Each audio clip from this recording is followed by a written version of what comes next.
ओशो का ये कथन, जब तक आदमी सृजन की कला नहीं जानता तब तक अस्तित्व का अंश नहीं बनता, जीवन और सृजन के गहरे संबंध पर आधारित है। सृजन की प्रक्रिया केवल बाहरी रचनात्मकता तक सीमित नहीं है, बल्कि यह हमारी आंतरिक जागरूकता और आत्म साक्षात्कार का एक महत्वपूर्ण हिस्सा है।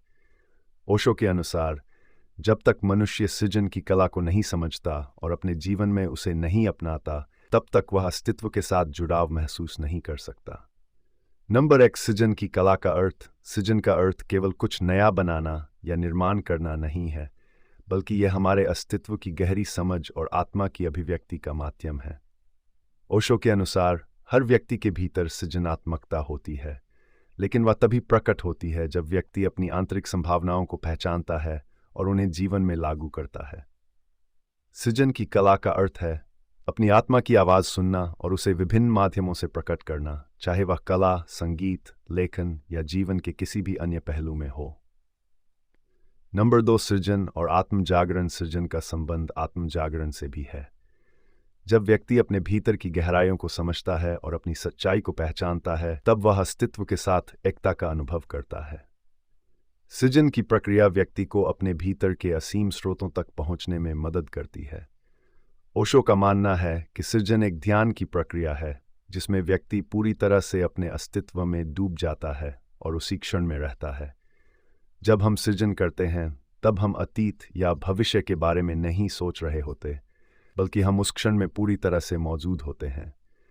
ये उपस्थिति ही हमें अस्तित्व के साथ जोड़ती है और हमें उस अंश का अनुभव कराती है जिसे ओशो अस्तित्व का अंश कहते हैं। सृजन का यह अनुभव हमें हमारी सीमाओं से परे ले जाता है और हमें हमारी अनंत संभावनाओं का अनुभव कराता है। नंबर 3, सृजन और आत्मा का विकास। सृजन की कला व्यक्ति की आत्मा के विकास का एक साधन है।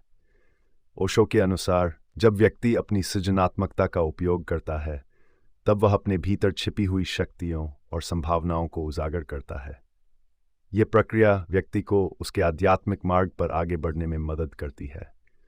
सृजनात्मकता केवल बाहरी सफलता या पहचान के लिए नहीं है, बल्कि यह आत्मा की पूर्णता की ओर जाने का एक मार्ग है।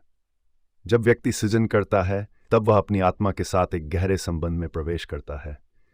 यह संबंध उसे उसकी वास्तविकता का एहसास कराता है और उसे इस बात की समझ देता है कि वह अस्तित्व का एक अभिन्न हिस्सा है।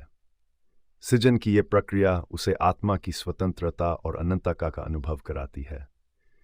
नंबर 4, अस्तित्व के साथ जुड़ाव। ओशो का यह कथन इस बात पर जोर देता है कि जब तक व्यक्ति सृजन की कला को नहीं अपनाता, तब तक वह अस्तित्व के साथ एक गहरा संबंध नहीं बना सकता। अस्तित्व के साथ जुड़ाव का अर्थ है अपने जीवन को उसकी पूरी संभावनाओं के साथ जीना। ये जुड़ाव हमें जीवन के गहरे रहस्यों को समझने और उन्हें अपने अनुभव का हिस्सा बनाने में मदद करता है। जब हम सृजन की कला को अपनाते हैं, तब हम अपने जीवन को उसकी पूर्णता में जीते हैं। ये हमें अस्तित्व के साथ एकता का अनुभव कराता है, क्योंकि सृजन का अर्थ केवल बाहरी वस्तुओं का निर्माण नहीं है, बल्कि ये हमारी आंतरिक दुनिया का विस्तार है। सृजन हमें यह एहसास दिलाता है कि हम अस्तित्व के एक अभिन्न हिस्सा हैं और हमारे भीतर भी वही अनंतता और संभावनाएं मौजूद हैं जो इस ब्रह्मांड में हैं। नंबर 5, सृजन की प्रक्रिया में ध्यान। ओशो के अनुसार, सृजन और ध्यान एक ही प्रक्रिया के दो पहलू हैं। जब व्यक्ति सृजन करता है, तब वह पूरी तरह से उस क्षण में मौजूद होता है और उसकी चेतना जागरूक होती है। यह जागरूकता ही ध्यान का आधार है। सृजन की प्रक्रिया में व्यक्ति अपनी सोच और भावनाओं से परे जाता है और अपने सच्चे स्वभाव का अनुभव करता है। यह अनुभव उसे अस्तित्व के साथ जोड़ता है और उसे उस गहरी शांति और संतोष का एहसास कराता है जिसे हम ध्यान में प्राप्त करते हैं। नंबर 6, सृजन और स्वतंत्रता। ओशो का मानना है कि सृजन व्यक्ति को स्वतंत्रता का अनुभव कराता है। जब हम सृजन करते हैं, तब हम अपनी आंतरिक सीमाओं और बंधनों से मुक्त हो जाते हैं। यह स्वतंत्रता हमें आत्मा की गहराइयों तक पहुंचने का अवसर देती है। सृजन की प्रक्रिया में हम अपने जीवन को अपनी शर्तों पर जीते हैं और उसे अपनी इच्छाओं और आकांक्षाओं के अनुसार आकार देते हैं। ओशो के अनुसार, सृजनात्मकता हमें जीवन की वास्तविकता से जोड़ती है। जब हम सृजन करते हैं, तो हम अपने भीतर के सत्य को प्रकट कर रहे होते हैं। यह सत्य ही हमें जीवन की गहराइयों का अनुभव कराता है और हमें अस्तित्व के साथ एकता का एहसास कराता है। नंबर 7 सृजन और प्रेम। ओशो सृजन और प्रेम को भी आपस में जुड़ा हुआ मानते हैं। प्रेम और सृजन दोनों ही आत्मा की अभिव्यक्ति हैं। जब हम प्रेम करते हैं तब हम अपनी आंतरिक सृजनात्मकता को जागृत करते हैं। सृजन का अर्थ केवल कुछ नया बनाना नहीं है, बल्कि यह प्रेम के माध्यम से जीवन की सुंदरता को व्यक्त करना भी है। प्रेम और सृजन दोनों ही व्यक्ति को उसकी आत्मा के साथ जोड़ते हैं और उसे अस्तित्व का अंश बनने का अवसर देते हैं।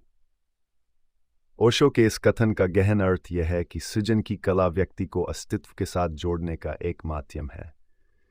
जब तक व्यक्ति सृजन की इस गहरी प्रक्रिया को नहीं समझता और उसे अपने जीवन में नहीं अपनाता, तब तक वह अस्तित्व का अंश नहीं बन सकता। सृजन के माध्यम से व्यक्ति अपने भीतर की गहराइयों तक पहुंचता है और अपने जीवन को उसकी पूर्णता में जीता है।